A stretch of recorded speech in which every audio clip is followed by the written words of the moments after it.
പലപ്പോഴും വീട്ടമ്മമാരായിട്ടിരിക്കുന്ന സ്ത്രീകളെ സംബന്ധിച്ചിടത്തോളം അവരുടെ കയ്യിൽ പണമില്ല എന്ന് പറയുന്നത് കാര്യം ഭർത്താവ് കൂലിപ്പണിക്കാരനായിരിക്കാം. അങ്ങനെയൊക്കെ തുടങ്ങി ഇതിൽ അവർക്ക് അങ്ങനെ പോകാൻ ഒരു അവസരം കൊടുക്കുന്നത് വളരെ നല്ല കാര്യമായിട്ടാണ് ഞാൻ മനസ്സിലാക്കുന്നത്. തിരുവനന്തപുരത്ത് നിന്ന് ഇപ്പം പുതിയ വാർത്തകൾ വരുന്നതെന്ന് വെച്ചാൽ തിരുവനന്തപുരത്ത് കിഴക്കേക്കോട്ടയിൽ നിൽക്കുന്ന സ്ത്രീകളെ അല്ലെങ്കിൽ അമ്മമാർ, പ്രായമുള്ള വനിതകൾ, അവരെ സംബന്ധിച്ചിടത്തോളം അവർക്ക് ഫ്രീ യാത്ര കിട്ടുന്നില്ല എന്നുള്ള പരാതിയാണ്.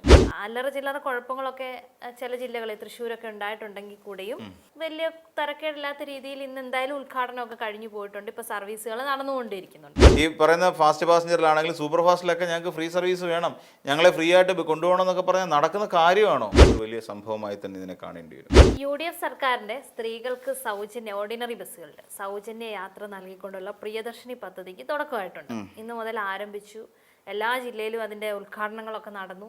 അല്ലറ ചില്ലറ കുഴപ്പങ്ങളൊക്കെ ചില ജില്ലകളിൽ തൃശ്ശൂരൊക്കെ ഉണ്ടായിട്ടുണ്ടെങ്കിൽ കൂടെയും വലിയ തരക്കേടില്ലാത്ത രീതിയിൽ ഇന്ന് എന്തായാലും ഉദ്ഘാടനമൊക്കെ കഴിഞ്ഞു പോയിട്ടുണ്ട്. ഇപ്പൊ സർവീസുകൾ നടന്നുകൊണ്ടിരിക്കുന്നുണ്ട്. എങ്ങനെ നമുക്കിതിനെ കാണാം? സത്യത്തിൽ സർക്കാരിൻ്റെ ഈ ഒരു പദ്ധതി ചരിത്രപരമായ ഒന്നാണ് എന്ന് നമുക്ക് കാണേണ്ടി വരും. ചരിത്രപരമായ ഒരു വലിയ സംഭവമായി തന്നെ ഇതിനെ കാണേണ്ടി വരും. കാരണം നാളിതുവരെയായി നമ്മുടെ സംസ്ഥാനത്തെ KSRTC ബസ്സുകളിൽ സ്ത്രീകൾക്ക് എന്നല്ല ആർക്കും അങ്ങനെ ഒരു സൗജന്യ യാത്ര എന്നുള്ള നിലയിൽ ഉണ്ടായിട്ടില്ല. പക്ഷേ ഇതിനു മുമ്പ് സൂപ്പർ ഫാസ്റ്റ് വരെയുള്ള ബസ്സുകളിൽ കഴിഞ്ഞ മന്ത്രിസഭയുടെ കാലത്ത് നമ്മുടെ ഈ RCC അതുപോലുള്ള ആശുപത്രികളിലേക്ക് പോകുന്ന രോഗികൾക്ക്, ക്രോണിക്കായിട്ടുള്ള ക്രിട്ടിക്കലായിട്ടുള്ള ഇൽനെസ് ബാധിച്ചിട്ടുള്ള രോഗികൾക്ക് സൗജന്യ യാത്ര ഏർപ്പെടുത്തുന്ന ഒരു പദ്ധതി ഇതിനു മുൻപ് ഇരുന്ന LDF സർക്കാർ KV ഗണേഷ് കുമാറിൻ്റെ നേതൃത്വത്തിൽ നടത്തിയിട്ടുണ്ടായിരുന്നു. എന്നാൽ പിന്നീട് ആ ഒരു പദ്ധതി ഇപ്പോൾ എനിക്ക് തോന്നുന്നു ആ പദ്ധതി ഇപ്പോഴും നിലനിൽക്കുന്നുണ്ടോ എന്നറിയില്ല. എങ്കിൽ തന്നെയും ഇപ്പോൾ അടുത്ത പദ്ധതിയായിട്ടാണ് സ്ത്രീകൾക്ക് പിന്നെ സൗജന്യ യാത്ര എന്ന് പറയുന്ന പ്രിയദർശിനി പദ്ധതി.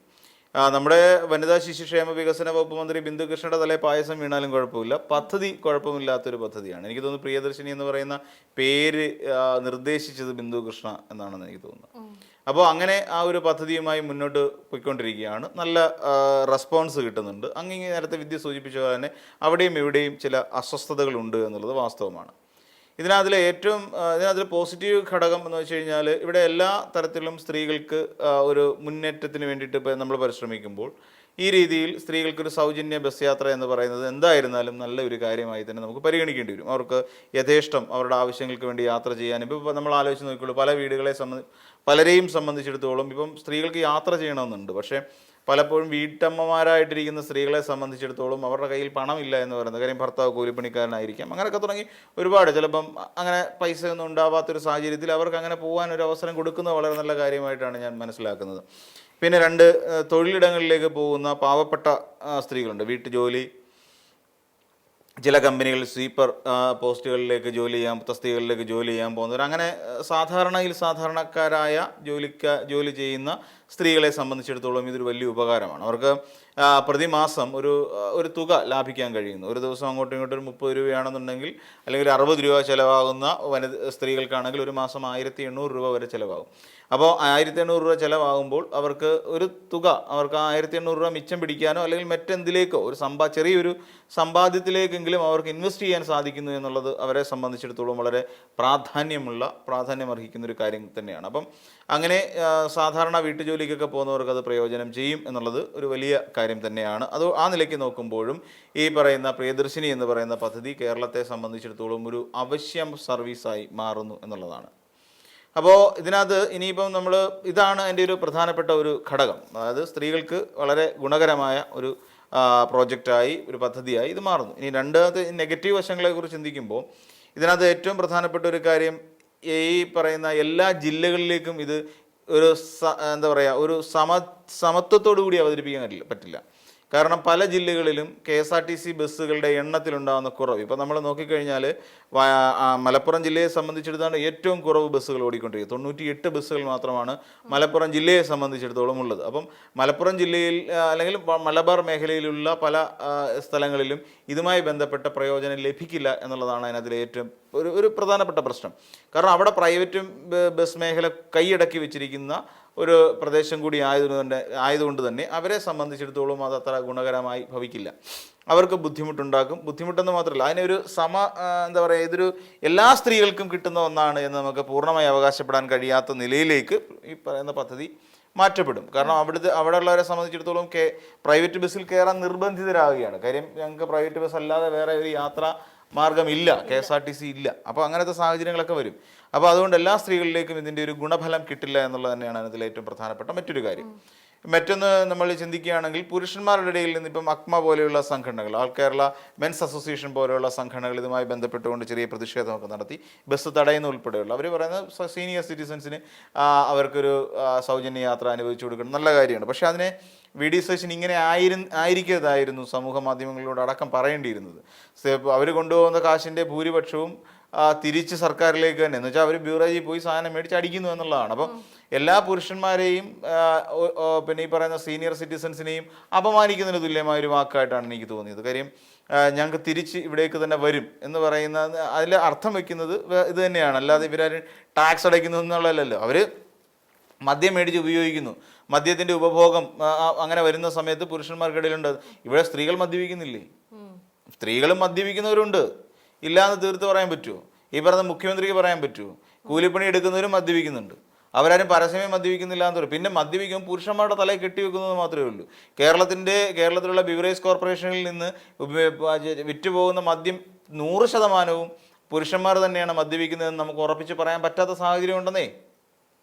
നമുക്ക് അറിയാം, പലയിടങ്ങളിൽ നമ്മുടെ എറണാകുളം പോലുള്ള തിരുവനന്തപുരം പോലുള്ള നഗരപ്രദേശങ്ങളിലൊക്കെ നമ്മൾ ചിന്തിച്ചു നോക്കിയാൽ മതി, അവിടെ മദ്യപിച്ച് സ്ത്രീകൾ പ്രശ്നം ഉണ്ടാക്കുന്നില്ലേ?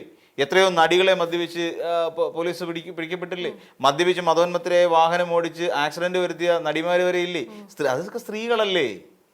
അപ്പം മദ്യപാനം പൂർണ്ണമായും പുരുഷന്റെ കുത്തക അവകാശമൊന്നുമല്ല, സ്ത്രീകളും മദ്യപിക്കുന്നവരുണ്ട്. അപ്പോൾ ആ പറഞ്ഞത് തെറ്റായ ഒരു പിന്നെ പുരുഷന്മാർക്ക് സൗജന്യം കൊടുത്താലും ആ പൈസ കറങ്ങി തിരിഞ്ഞ് സർക്കാരിലേക്ക് വരുമെന്ന് പറയുന്ന അതൊരു മോശപ്പെട്ട കാര്യമാണ്. ഇപ്പൊ തിരിച്ചു പിന്നെ അതുകൊണ്ട് പുരുഷന്മാരെ ഒന്നിറങ്ങി ആക്ഷേപിക്കുന്നതിന് തുല്യമായിട്ടാണ് മുഖ്യമന്ത്രിയുടെ വാക്കുകൾ നമുക്ക് കാണാൻ കഴിയുക. അന്നത് അവിടെ നിൽക്കട്ടെ. അപ്പം ഇങ്ങനെ ഈ രീതിയിൽ ഒരു നല്ലൊരു ആശയമാണ് അവർ മുന്നോട്ട് വെച്ചത്. പിന്നെ ഇപ്പോൾ സുരേഷ് ഗോപി പറയുന്ന പോലെ ഒരു കാര്യം ചെയ്യാം, നിങ്ങൾക്ക് സാമ്പത്തികമുണ്ട്, എനിക്കിപ്പം ബസ്സിൽ പോകാൻ യാത്ര ചെയ്യാൻ, എനിക്ക് പണം കൊടുത്ത് യാത്ര ചെയ്യാൻ എനിക്ക് പണമുണ്ട്, അങ്ങനെയുള്ള സാഹചര്യത്തിൽ സ്വയം ഞാൻ തീരുമാനിക്കുക, എനിക്ക് സൗജന്യം വേണ്ട എന്ന് തീരുമാനിക്കുക. എനിക്ക് തൽക്കാലം വേണ്ട. കാരണം എന്താ? എനിക്ക് പണമുണ്ട്, എനിക്കിപ്പോൾ ഒരു മാസം ഒരു 1800 രൂപ മുടക്കാൻ എൻ്റെ ഈ തൽക്കാലം പൈസയുണ്ട്, അല്ലെങ്കിൽ ഒരു 3000 രൂപ മുടക്കാൻ എൻ്റെ ഈ പൈസ ഉണ്ടെന്ന് കരുതുക. പലരും അങ്ങനെ കാർഡ് എടുത്ത് വെച്ചിട്ടാണല്ലോ യാത്ര ചെയ്തുകൊണ്ടിരുന്നത്. 3000 രൂപയുടെ കാർഡ് എടുത്ത് വെച്ചിട്ടാണ് അവർ പ്രതിമാസം പിന്നെ ബസ്സിൽ യാത്ര ചെയ്തുകൊണ്ടിരുന്നത്. സ്വാഭാവികമായിട്ടും അവർ പറയും, എനിക്ക് യാത്ര ചെയ്യാൻ എനിക്ക് മാർഗമുണ്ട്, എൻ്റെ ഈ പൈസയുണ്ട്, സോ എനിക്ക് ഇത് വേണ്ട എന്ന് പറഞ്ഞുകൊണ്ട് ഒരു പുതിയ സംസ്കാരം ഉണ്ടാക്കിയെടുക്കുക എന്നുള്ളതാണ്. അപ്പോൾ അതിൻ്റെ ഗുണഫലം കിട്ടേണ്ടവർ കിട്ടുകയും KSRTC എന്ന് പറയുന്ന സംവിധാനം കൂപ്പുകുത്താൻ നല്ല നഷ്ടത്തിലേക്ക് പോകാതിരിക്കാൻ അത് ഉപകാരപ്പെടും എന്നുള്ളതാണ് അതിൻ്റെ ഒരു പ്രധാനപ്പെട്ട കാര്യം. അപ്പോൾ അങ്ങനെ വരുന്ന സമയത്ത് ഈ പണമുള്ള സ്ത്രീകൾ സിറ്റി ഫാസ്റ്റ് എന്ന് പറയുന്ന സംവിധാനത്തിലേക്ക്, അല്ലെങ്കിൽ ഫാസ്റ്റ് പാസഞ്ചർ എന്ന് പറയുന്ന സംവിധാനത്തിലേക്ക് മാറിക്കൊണ്ട് ബാക്കി ഈ പറയുന്ന സാധാരണ ജോലി ചെയ്യുന്ന വീട്ടമ്മമാർ, അതോടൊപ്പം തന്നെ എന്തെങ്കിലും ഒരു ആവശ്യത്തിന് ക്ഷേത്രത്തിലേക്ക് പോകുന്ന അമ്മമാർ, അവർക്കൊക്കെ അത് പ്രയോജനം ചെയ്യുന്ന തരത്തിലേക്ക് അതിനെ കൊണ്ടെത്തിക്കാൻ സാധിക്കും എന്നുള്ളതാണ് മറ്റൊരു കാര്യം. ഇനി ഇവിടെ നമ്മൾ പരിശോധിക്കേണ്ട വേറൊരു കാര്യം കൂടി ഈ പറയുന്ന വാഹനങ്ങളുടെ എണ്ണം. ഇപ്പോൾ തിരുവനന്തപുരത്ത് നിന്ന് ഇപ്പം പുതിയ വാർത്തകൾ വരുന്നതെന്ന് വെച്ചാൽ, തിരുവനന്തപുരത്ത് കിഴക്കേക്കോട്ടയിൽ നിൽക്കുന്ന ഈസ്റ്റ് ഫോർട്ട് എന്ന് പറയും, ഈസ്റ്റ് ഫോർട്ടിൽ നിൽക്കുന്ന സ്ത്രീകളെ അല്ലെങ്കിൽ അമ്മമാർ, പ്രായമുള്ള വനിതകൾ, അവരെ സംബന്ധിച്ചിടത്തോളം അവർക്ക് ഫ്രീ യാത്ര കിട്ടുന്നില്ല എന്നുള്ള പരാതിയാണ്. ഏകദേശം 1 മണിക്കൂറോളം കാത്തു നിന്നിട്ട് കൂടി അവർക്ക് അവരുടെ വഴിക്ക് പോകേണ്ട ഒരു ഓർഡിനറി ബസ് അവർക്ക് കിട്ടിയിട്ടില്ല എന്നുള്ളതാണ്. അവർ വരുന്നതെല്ലാം സിറ്റി ഫാസ്റ്റ് ആണ്. അപ്പം തിടുക്കപ്പെട്ട് അവരെന്താ ചെയ്തത്? പ്രിയദർശിനി 10 ഒട്ടിക്കുമ്പോൾ ഇവിടെ 25 ബസ്സിൽ അവരെന്ത് ചെയ്യും? 20 ബസ്സിൽ അവർ സിറ്റി ഫാസ്റ്റ് എന്ന് പറയുന്ന സ്റ്റിക്കർ ഒട്ടിക്കും.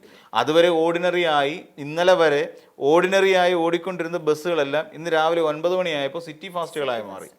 അപ്പം അവരെ സംബന്ധിച്ചിടത്തോളം ഇതൊരു വലിയ ഇരുട്ടടിയാണ്, കൊടുംചതിയാണ്. അപ്പോൾ അവർക്ക് എന്നാൽ ചില മേഖലകളിലേക്ക് തിരുവനന്തപുരം ഈസ്റ്റ് ഫോർട്ടിൽ നിന്ന് സിറ്റി ഫാസ്റ്റ് മാത്രമേ ഉള്ളൂ, ഓർഡിനറി ബസ് ഇല്ല. അപ്പോൾ അങ്ങനെ വരുന്ന സാഹചര്യത്തിൽ ഇവരെന്ത് ചെയ്യും? അപ്പോൾ അത് അവരോട് കാണിച്ച ഒരു കൊലച്ചതിയായിപ്പോയി. അത് പലയിടങ്ങളിലും ഇതിൻ്റെ ഭവിഷ്യത്ത് ഇപ്പം എറണാകുളത്താണെങ്കിൽ തന്നെയും ഉണ്ടാവാം. പിന്നെ അതോടൊപ്പം തന്നെ അങ്ങോട്ട് പോകുന്ന ഓരോ ജില്ലകൾ കേന്ദ്രീകരിച്ചുകൊണ്ട് എറണാകുളത്തൊക്കെ പിന്നെ KSRTC അവിടെ എത്തുമ്പോഴത്തേക്ക് അങ്ങ് ചെറുതായി പോകും. അവിടെ നിന്ന് ചേർത്തലയ്ക്ക് ട്രിപ്പ്, അങ്ങനെയുള്ള ട്രിപ്പുകൾ മാത്രമേ ഉള്ളൂ. അപ്പോൾ ബാക്കി എല്ലായിടത്തും ഇപ്പോൾ തിരുവനന്തപുരമാണ് KSRTCയുടെ ഈറ്റില്ലം എന്നൊക്കെ പറയാൻ പറ്റുന്നില്ല. KSRTC നിറഞ്ഞു നിൽക്കുന്ന, KSRTCയുടെ പോപ്പുലേഷൻ ഏറ്റവും കൂടി, ഏകദേശം 600-ലധികം ഓർഡിനറി ബസ്സുകൾ ഓടിക്കൊണ്ടിരിക്കുന്ന ഒരു സ്ഥലം തിരുവനന്തപുരമാണ്. അപ്പം തിരുവനന്തപുരത്തെ സംബന്ധിച്ച് ഭയങ്കര ഇരുട്ടടിയാണ്.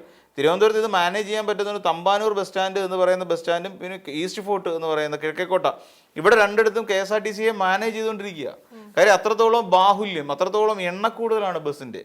അപ്പം ഇതൊക്കെ തിരുവനന്തപുരത്തെ സംബന്ധിച്ചിടത്തോളം വലിയ പ്രശ്നമായി മാറും. അപ്പം ഇതിൻ്റെ ഗുണഫലം എല്ലാവരിലേക്കും എത്തുന്നില്ല എന്ന് പറയുന്ന ഒരു വലിയ പ്രശ്നമുണ്ട്. ഇതിപ്പം 100 ദിവസം കഴിയുമ്പോഴത്തേക്ക് ഇത് പൂർണ്ണമായിട്ട് എങ്ങനെ ഉണ്ടാവും നോക്കിയിട്ട് ഇംപ്ലിമെൻറ്റ് ചെയ്യാനാണ്. എന്ത് തന്നെയാണെങ്കിലും ഈ 100 ദിവസം വരെയൊക്കെ ഇത് വിജയകരമായി കൊണ്ടെത്തിച്ചാൽ അത് വലിയൊരു കാര്യമായി തന്നെ നമുക്ക് പരിഗണിക്കേണ്ടി വരും. പിന്നെ പ്രതിഷേധങ്ങളുണ്ടാവും. ഈ പറയുന്ന പോലെ ആ വനിതകളെല്ലാം കൂടെ കയറിയിട്ട് അവർക്ക് ഓർഡിനറി ബസ്സിനകത്ത് കിട്ടുമെന്നേ, എല്ലാ ബസ്സിലും ഈ പറയുന്ന പോലെ വേണമെന്ന് വാശി പിടിക്കാൻ പാടില്ല. ഈ പറയുന്ന ഫാസ്റ്റ് പാസഞ്ചറിലാണെങ്കിലും സൂപ്പർ ഫാസ്റ്റിലൊക്കെ ഞങ്ങൾക്ക് ഫ്രീ സർവീസ് വേണം, ഞങ്ങളെ ഫ്രീ ആയിട്ട് കൊണ്ടുപോകണം എന്നൊക്കെ പറഞ്ഞാൽ നടക്കുന്ന കാര്യമാണോ? അങ്ങനെ ഒരു അവകാശവാദം ഉന്നയിച്ചുകൊണ്ട് ഒരു സ്ത്രീകളും സമരം ചെയ്യേണ്ടെന്നേ. കാരണം ഇവിടുന്ന് ഒരു തിരുവനന്തപുരത്തു നിന്നൊരു ബസ്സിൽ ഒരാൾ കയറി കഴിഞ്ഞാൽ എറണാകുളം വരെ ഒരു യാത്ര ചെയ്യുകയാണെങ്കിൽ അയാൾ 300 രൂപയ്ക്കകത്ത് എനിക്ക് തോന്നുന്നു, ഇപ്പോഴത്തെ പുതിയ കണക്ക് എനിക്കറിയില്ല, അത്രയും പൈസ ചിലവാകും. ആ പൈസ അതിന് 300 രൂപയ്ക്കകത്താവും. അപ്പോൾ ഈ പൈസ എന്ന് പറയുന്നത് നഷ്ടമല്ലേ ഒരാൾക്ക്? അത്രയും 300 രൂപ ഒരാൾക്ക് വേണ്ടിയിട്ട് കത്തിച്ച് തീർക്കാന്ന് പറഞ്ഞാൽ ആലോചിച്ച് നോക്ക്. അപ്പോൾ അത് ശരിയായ നടപടിയൊന്നുമില്ല. അങ്ങനെ സൂപ്പർ ഫാസ്റ്റിലേക്കും ഫാസ്റ്റിലേക്കും ഒന്നും ഇത് വ്യാപിപ്പിക്കരുത് എന്നുള്ളത് തന്നെയാണ് നമ്മുടെ ഒരു നിർദ്ദേശം. കാരണം അതിലേക്കൊക്കെ പോകുമ്പോൾ KSRTC എന്ന് പറയുന്ന ഒരു സംവിധാനം തകരാൻ കാരണമാവും. ഇപ്പം KSRTC ഒക്കെ നമുക്ക് വേണ്ടെന്ന തകർന്നു പോകരുത്. ഇതൊരു പൊതുജനത്തിന് വേണ്ടിയിട്ട് ഇറക്കി വെച്ചിരിക്കുന്ന ഒരു പുതിയ അല്ലെങ്കിൽ അവർക്ക് വേണ്ടിയിട്ടുള്ള ഒരു വാഹന ട്രാൻസ്പോർട്ടിംഗ് സംവിധാനമാണ്. അപ്പം KSRTC തകരുക എന്ന് വെച്ചാൽ അതിൻ്റെ അർത്ഥം നമ്മുടെ കേരളത്തിൻ്റെ നട്ടലൊടിഞ്ഞു എന്ന് തന്നെ പറയാം. കാര്യം പ്രൈവറ്റ് ബസ്സുകാർ പോലും പോകാത്ത വഴികളിലേക്ക് അല്ലെങ്കിൽ പിന്നെ മേഖലകളിലേക്ക്, മലയോര മേഖലകളടക്കം ഉള്ള മേഖലകളിലേക്ക് KSRTC സർവീസ് നടത്തുന്നുണ്ട്. എന്തിനു വേണ്ടി? അവിടുത്തെ ആൾക്കാർക്ക് പുറത്തേക്ക് പോകാനും വരാനും. എന്നാൽ നമ്മൾ ഗവി എന്ന് പറയുന്ന ഒരു സിനിമ, ഓർഡിനറി എന്ന് പറയുന്ന ഒരു സിനിമ വന്നിട്ട് ഗവിയെ ലൈറ്റ് ഇത് ചെയ്തത്, ബൂസ്റ്റപ്പ് ചെയ്ത് അത് പിന്നെ ഇതിലൊക്കെ പോയതുപോലെ ആ സിനിമയിൽ കാണിക്കുന്നത് അവിടേക്ക് നാട്ടുകാർക്ക് പോകാനും വരാനും ഉള്ള ഒരു ബസ് സർവീസാണിത്. അതെന്ന് പറഞ്ഞു കഴിഞ്ഞാൽ അവർക്ക് എക്സ്ക്ലൂസീവായിട്ട് അവർക്ക് തന്നെ ഡെഡിക്കേറ്റഡ് ആയിട്ട് കൊടുത്തിരിക്കുകയാണ്. അത് ലാഭമോ നഷ്ടമോ നോക്കാതെ ഓടിക്കേണ്ടത് സർക്കാരിൻ്റെ ബാധ്യതയാണ് എന്ന് പറയുന്ന പോലെയാണ് പല KSRTC ബസ്സുകൾ ഇന്ന് സർവീസ് നടത്തിക്കൊണ്ടിരിക്കുന്നത്. പ്രൈവറ്റ് ബസ്സുകളുടെ കുത്തകയാക്കി വെച്ചിരിക്കുന്ന ചില റൂട്ടുകൾ നമുക്കറിയാം, അത്തരം റൂട്ടുകളുമുണ്ട്. അപ്പം അതിലേക്കൊക്കെ KSRTC കടന്നു ചെല്ലേണ്ടി വരുന്ന ഒരു സാഹചര്യം ഉണ്ടാവും. കൂടുതൽ ബസ്സുകൾ വാങ്ങേണ്ട ഒരു സാഹചര്യം ഉണ്ടാവും, അല്ലെങ്കിൽ കൂടുതൽ ബസ്സുകൾ വാടകയ്ക്കെടുത്ത് ഓടിക്കേണ്ട സാഹചര്യം ഉണ്ടാവും. ഇതൊക്കെ KSRTC മാനേജ് ചെയ്ത് മുന്നോട്ട് പോയില്ലെങ്കിൽ ഈ പദ്ധതി ഒരു വൻ വിജയമൊന്നും അവകാശപ്പെടാൻ കഴിയുന്ന ഒന്നായി മാറില്ല. പക്ഷേ എന്ത് തന്നെയാണെങ്കിലും ഇപ്പോൾ നിലവിൽ ഫസ്റ്റ് ഫേസ് നോക്കുവാണെങ്കിൽ കുഴപ്പമില്ല, നമുക്കൊക്കെ സന്തോഷകരമായ ഒരു കാര്യമായി തന്നെ നമുക്ക് കാണാൻ കഴിയും.